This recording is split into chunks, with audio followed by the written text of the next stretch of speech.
leer en Lucas capítulo 19. Y con esto también quiero agradecerles por su intercesión, por su oración. Gracias a Marisa también por acompañarnos, no solamente con su oración, con sus manos generosas, brindándonos un lugar donde hospedarnos mientras estamos aquí en Córdoba. Muchísimas gracias a ella y la bendecimos en el nombre del Señor. Lucas 19, 40 al 44 quiero leer de la versión Reina Valera, que dice lo siguiente. Él respondiendo, habla Jesús, les dijo: os digo que si estos callaran, las piedras clamarían. Y cuando llegó cerca de la ciudad, al verla lloró sobre ella, sobre Jerusalén, diciendo: oh, si también tú conocieras, a lo menos en este tu día, lo que es para tu paz, mas ahora está encubierto de tus ojos. Porque vendrán días sobre ti, cuando tus enemigos te rodearán con vallado y te sitiarán, y por todas partes te estrecharán, y te derribarán a tierra, y a tus hijos dentro de ti, y no dejarán de ti piedra sobre piedra. Y acá es lo más importante que te quiero compartir hoy. Por cuanto no conociste el tiempo de tu visitación. Padre, te damos gracias por tu palabra. Tu palabra está y es bendición. Pero ahora queremos que esta tu palabra pueda ser sembrada en nuestros corazones una vez más. Y que tu palabra pueda fructificar y traer almas a los pies de Cristo. Que entendamos hoy que nos estás visitando en Argentina y que quieres visitar a otros a través de nosotros. En el nombre de Jesús te lo pedimos y te damos gracias. Amén. Si estos callan, las piedras clamarían. Y lo sabemos, porque el Señor hizo hablar un burro, porque el Señor tiene maneras diferentes de comunicarse con cada uno de nosotros. ¿Cuál es mi compromiso con el mundo? Es de proclamar, de declarar, de confesar, de testificar acerca del amor de Dios y el impacto de Jesús en mi vida. Cuando nosotros vamos a estos pueblos musulmanes que están verdaderamente cegados, porque desde niños los instruyen para que no cambien de fe, de doctrina, de religión, porque si lo hacen, están traicionando a la familia. Son rebeldes. Ellos a nosotros nos llaman infieles, porque somos idólatras, porque tenemos muchos dioses, Padre, Hijo y Espíritu Santo, porque llevamos diferentes dogmas o maneras de vivir la vida en Cristo. Ellos tienen un Dios que es muy distante, nuestro Dios es cercano. Dios es amor, Dios es compasión, y ellos lo saben, pero para ellos es un Dios tan distante que solamente pueden llegar a Él a través de obras.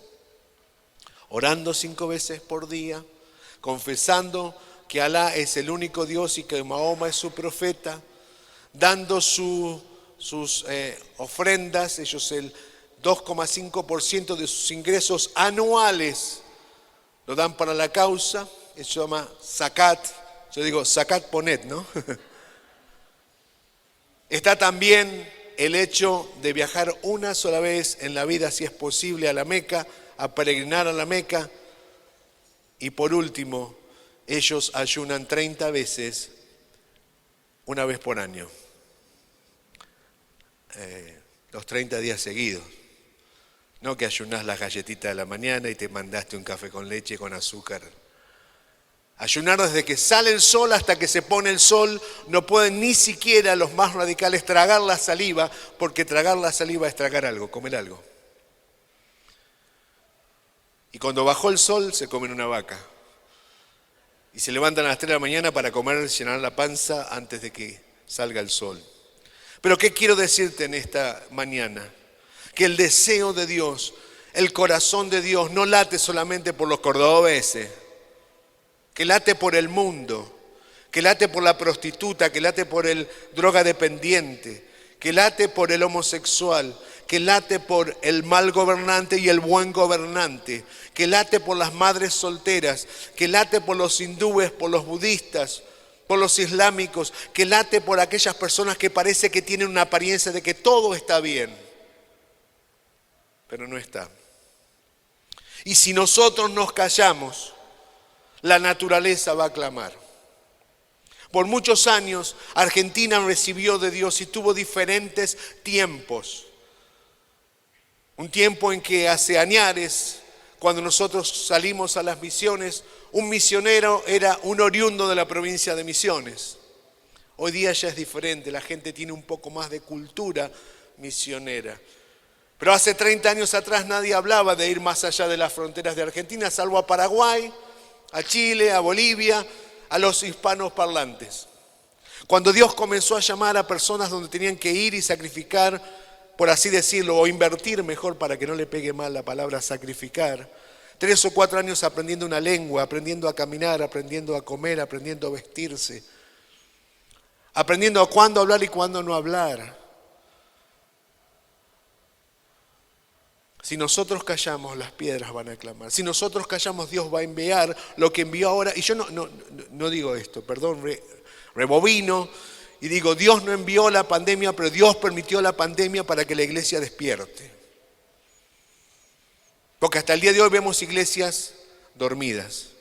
Vemos cristianos dormidos que se acostumbraron aún a la pandemia a quedarse en pijama tomando mate, viendo el YouTube, o el Facebook, o el Zoom. Y Dios hoy le está diciendo a la iglesia de Argentina, porque no conociste el tiempo de tu visitación. Pero eso lo voy a hablar más adelante. El tema es que el Señor está dándoles, sacudiéndolos ahí, a todos los que venían a decirle, bendito el que viene en el nombre del Señor, y le tiraban palmas y le tiraban los mantos. Esas mismas personas más tarde van a decir, crucifícale. Y aunque vos no lo digas con tus propias palabras, lo decís o lo decimos, me incluyo, con nuestros hechos. Que hoy estamos alabando a Dios y quizás mañana nos pasó algo y decimos el Padre Nuestro, pero a nuestra manera. Debemos lamentarnos tal como Jesús por Jerusalén. Cuando Él llegó y estuvo cerca de la ciudad, lloró. Dios nos permitió visitar a colegas trabajando en Israel, y cuando usted está llegando a Jerusalén, viene por las montañas desde el lado de Tel Aviv y ve allí Jerusalén en el valle.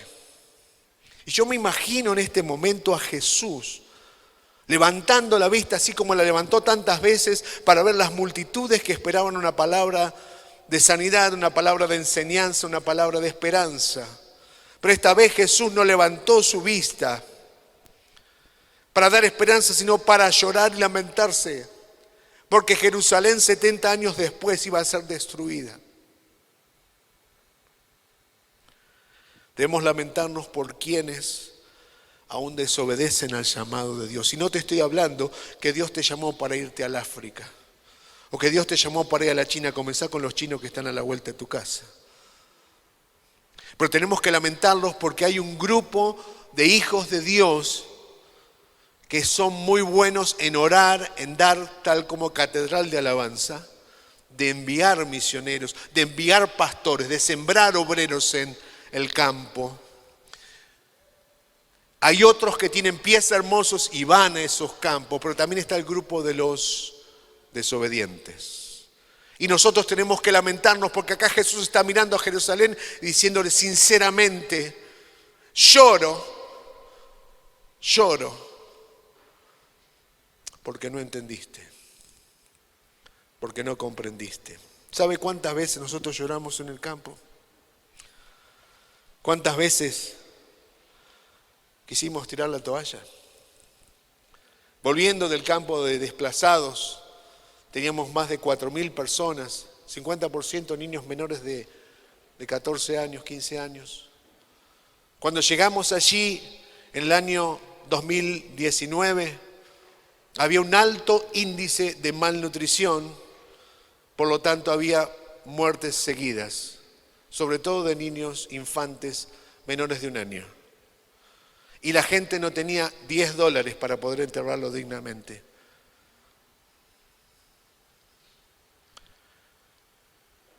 Comenzamos no solamente a orar, sino a oracionar, a hacer oración. Y a tratar de conseguir víveres y tratar de conseguir alimentos que pudieran ayudar a los niños a crecer de alguna manera, aunque sea con una comidita diaria. No fue fácil. No hace mucho, uno de los niños que llegó a nuestra clínica allí en el campo de desplazados, usted le podía contar todas las costillitas, aún las costillas flotantes. Un bebé que ellos decían que tenía solamente 7, 8 meses, nosotros pensábamos que era mucho más grande, porque hasta ni saben el día que nació a veces.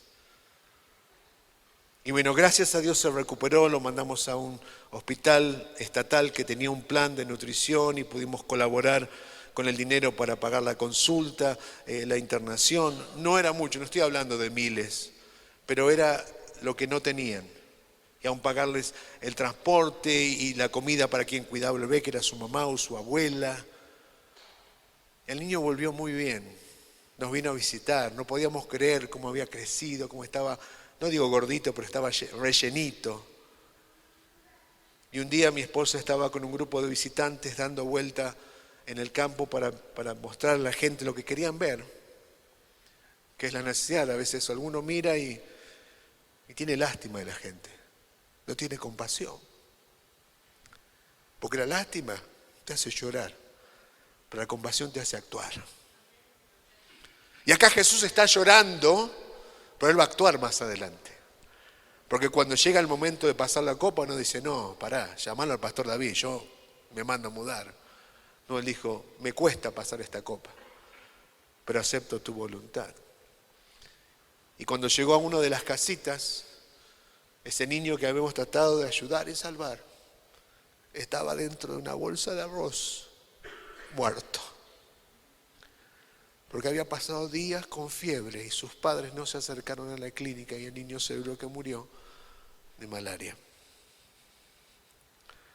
Y acá también podría decirle a esos padres, no te diste cuenta, no conociste, no sabías que a menos de 100 metros tenías equipo médico que podía darte una mano y salvar la vida de tu hijo como lo hizo una vez. Entonces vos llegás a casa y querés tirar la toalla. ¿Para qué sigo invirtiendo en esta gente? Y te acostás a veces medio chinchudo, pero cuando te levantás al otro día y las misericordias de Dios son renovadas, Él te inyecta una endovenosa de fe. Una endovenosa que te dice, yo te traje aquí. Como dice en Isaías, yo le hablé, yo le llamé, yo le traje, por tanto será prosperado su camino. Pero hoy más que reírnos tenemos que lamentarnos por la condición de Argentina. Me encanta, nos encanta, Mil y yo, mire, hemos recorrido muchísimos países en el mundo, muchísimos. Creo que por lo menos hemos visitado casi el 70% o 65% del mundo. Pero venimos a Argentina y nos sentimos en casa. Y a pesar de que a usted no le guste y esté cansada, Argentina es un país bendecido. Es un país donde tirás una semilla y sale algo. Pero vemos que el argentino cada vez está más, no solamente angustiado y en problemática, sino que está más alejado de Dios.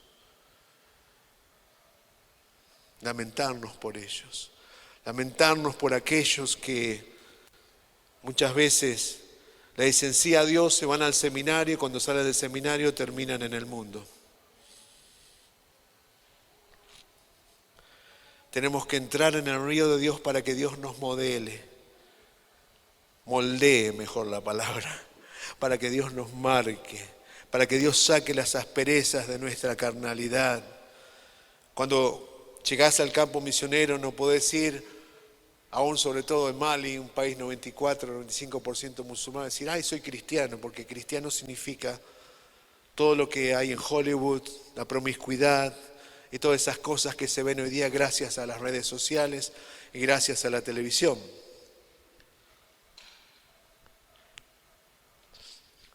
Si bien no se conocen mucho estas plataformas de reuniones como Zoom o Google Meet o todo lo que sea, la gente ve y los musulmanes usan eso para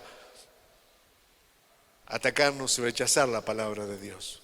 Así que nosotros no somos cristianos, somos seguidores de Jesús, porque ellos respetan a Jesús.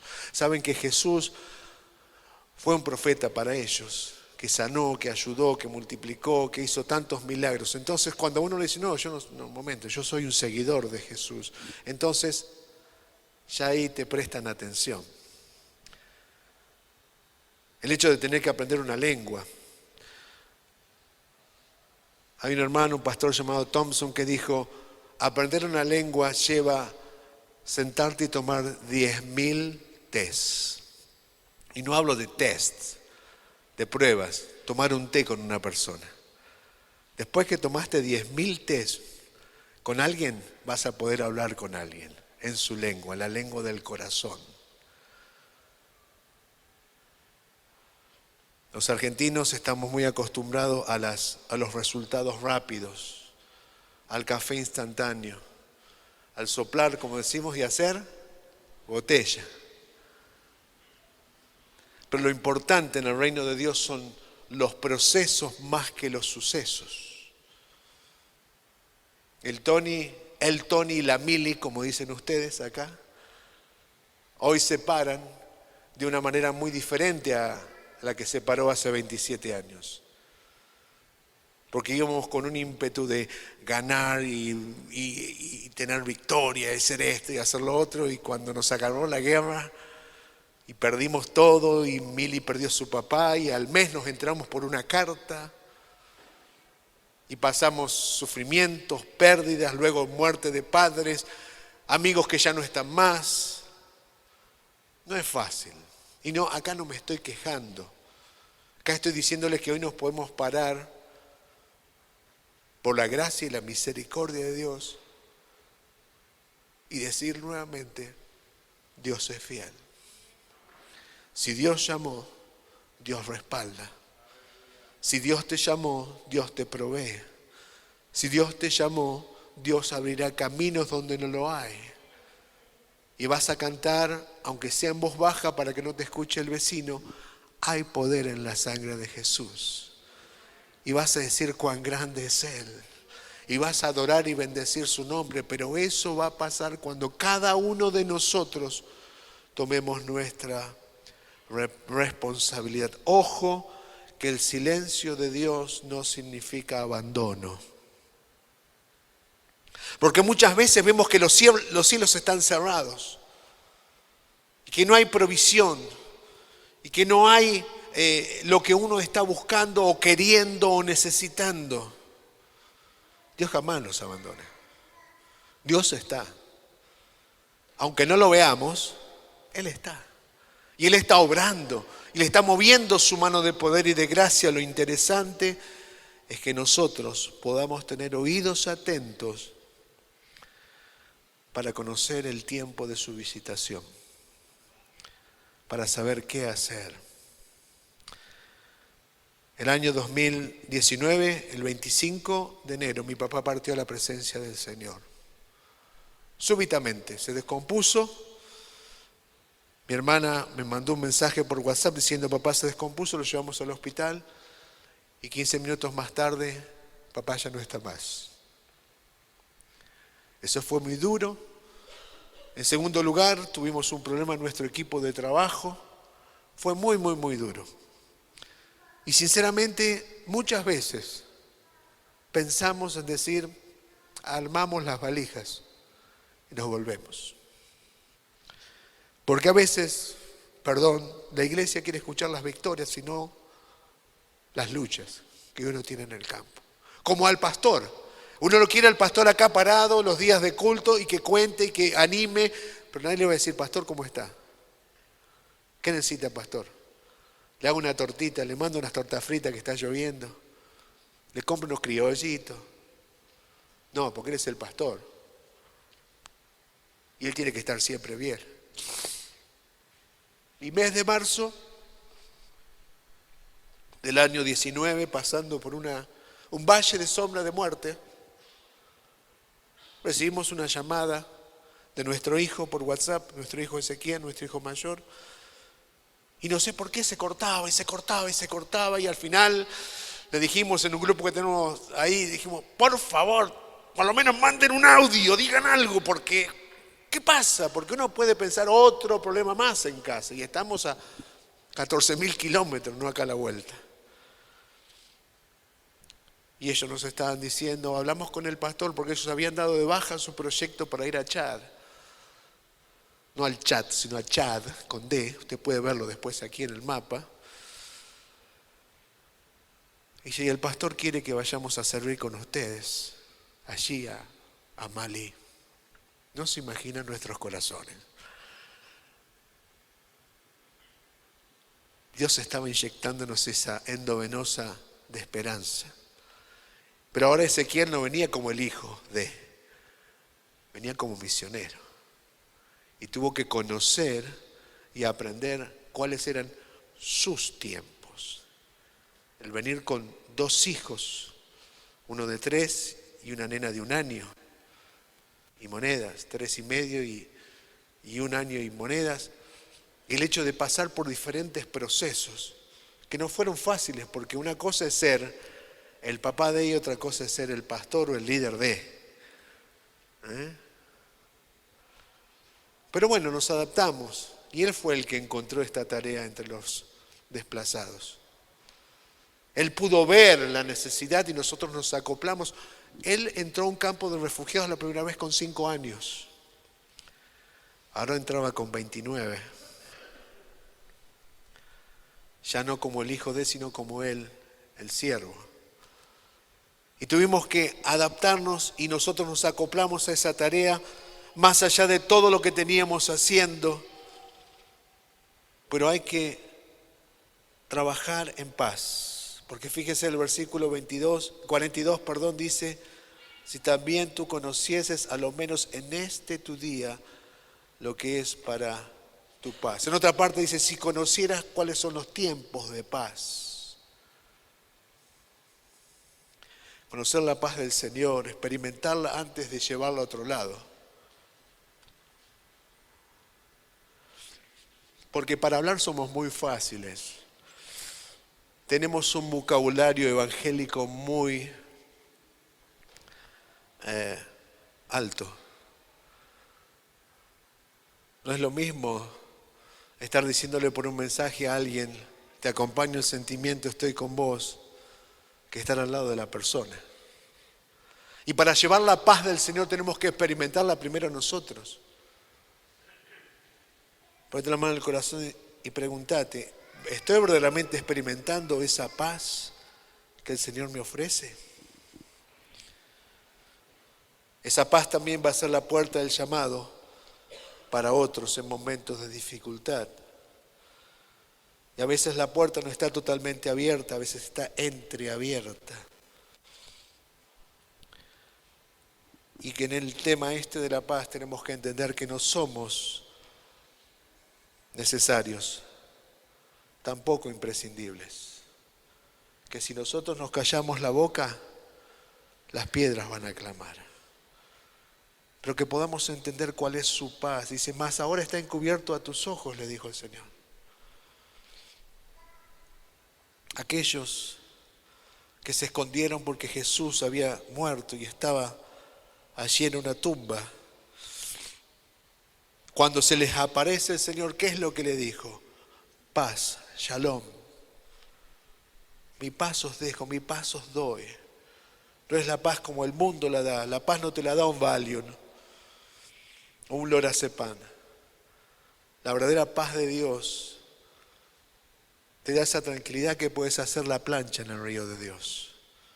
Y saber que Él tiene bajo el control todas las cosas, no vos. Dios tiene el control de todas las cosas. En el 43 nos habla de la profecía, como les dije, que se iba a cumplir el año 70 de nuestra era, en la época del emperador Tito, la destrucción de Jerusalén. Y puede ser también un ejemplo de lo que nos podría pasar a nosotros si desobedecemos la voz de Dios. Perdón.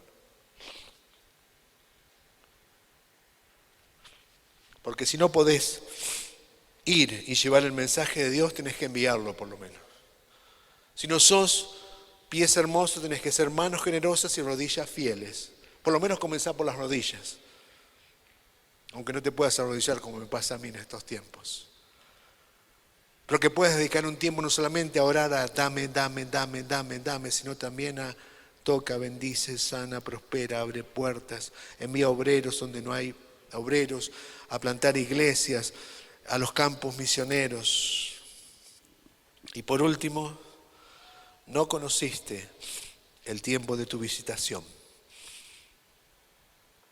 En otras versiones dice, no distinguiste, no reconociste, no prestaste atención, no priorizaste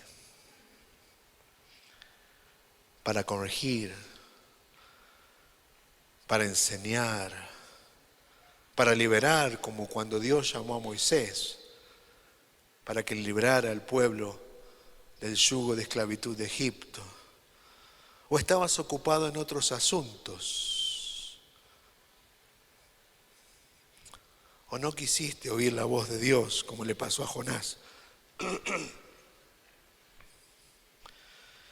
Y hoy yo quiero terminar con estas preguntas y me las hago a mí mismo primero.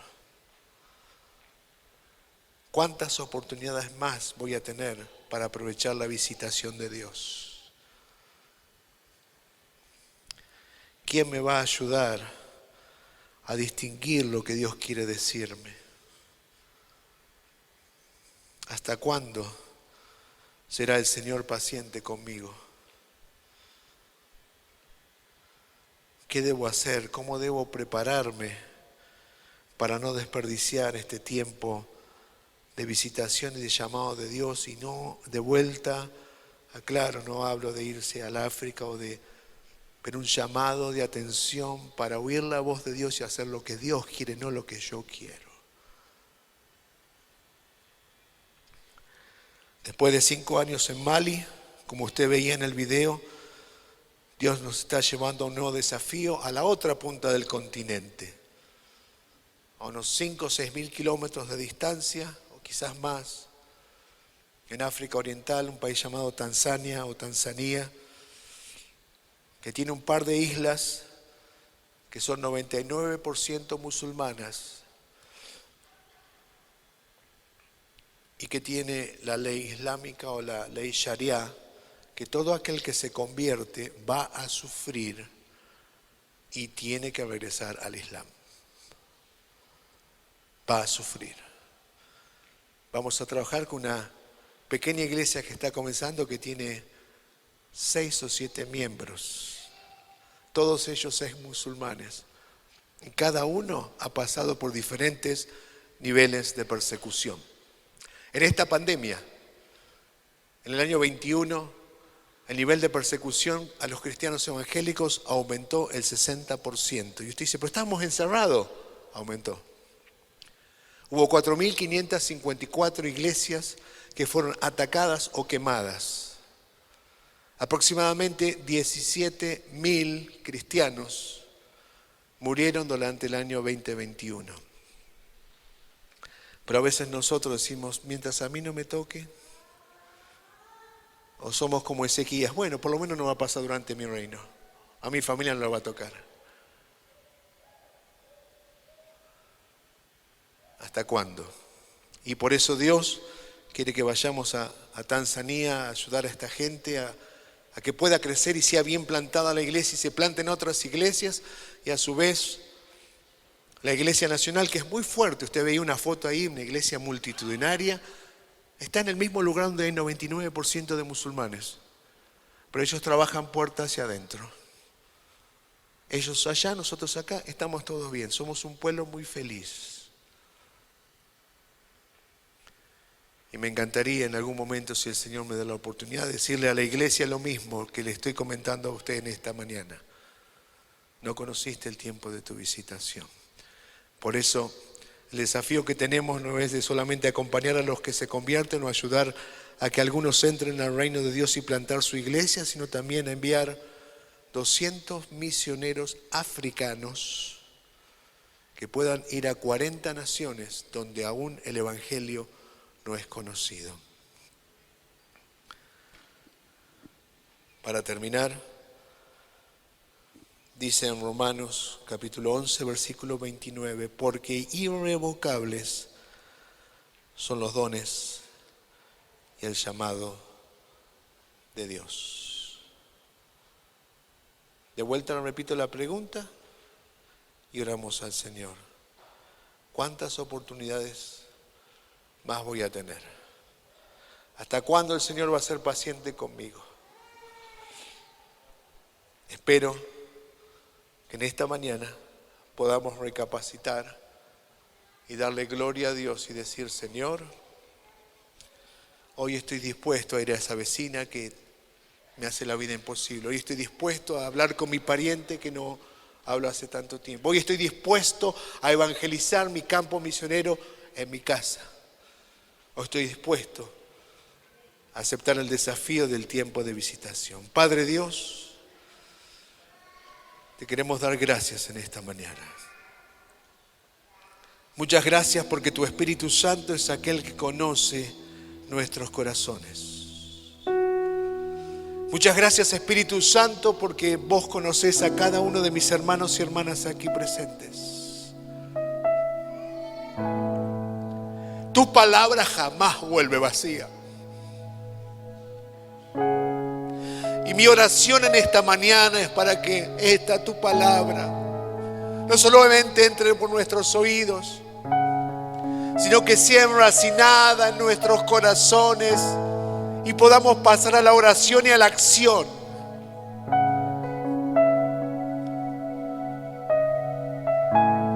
Que Catedral de Alabanza pueda entender cuáles son los tiempos de Dios para ella. Y a través de Catedral de Alabanza, muchas otras iglesias y muchos otros cristianos sean desafiados a conocer tus tiempos. El que tiene oídos, oiga lo que el Espíritu del Señor dice a la iglesia. En el nombre de Jesús. Amén.